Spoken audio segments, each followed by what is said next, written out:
মানে আমি নতুন বৈশাগুটো ওয়েলকাম কৰিব কাৰণে এই প্ৰগ্ৰামটো আয়োজন কৰিছোঁ। আমি হৰিণাগুৰি হাই স্কুলৰ হয়। যোৱাকালি আমাৰ মেট্ৰিক ৰিজাল্ট ওলাল, ভাল ৰিজাল্ট হৈছে।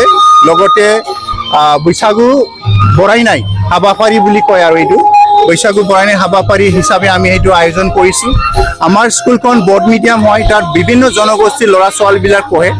চ' সকলোকে সেই প্ৰগ্ৰেমত আমি নিজৰ নিজৰ ট্ৰেডিশ্যনেল ড্ৰেছটো যেন প্ৰিজাৰ্ভ কৰি ৰাখিব পাৰে, সেই অনুযায়ী আমি সেই প্ৰগ্ৰামটো সকলোকে মানে নিজৰ নিজৰ ট্ৰেডিশ্যনেল ড্ৰেছ পিন্ধি আহিবৰ কাৰণে আমি অনুৰোধ কৰিছোঁ ল'ৰা ছোৱালীবিলাকক।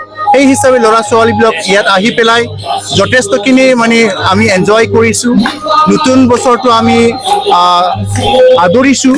লগতে আমাৰ এই হৰিণাগুৰি অঞ্চলটো এটা পাহাৰ থকা প্ৰাকৃতিক লগত জড়িত থকা, গতিকে সেই অনুযায়ী আমি যিটো নেকি বৈশাগু বুলি ক'লে মনত এবা কিবা এটা আনন্দিত সকলোৰে মানে গঢ়ি উঠে নিজৰ নিজৰ মাইণ্ডত। গতিকে সেই হিচাপে আমি এইটো আয়োজন কৰিছিলোঁ। আপোনালোকে অংশগ্ৰহণ কৰিছে? এইটো প্ৰগ্ৰেমত আমাৰ সকল ছাত্ৰ ছাত্ৰী নহয়, ছাত্ৰ ছাত্ৰীৰ লগতে আটাইকেইজন শিক্ষক শিক্ষয়িত্ৰী অংশগ্ৰহণ কৰিছে।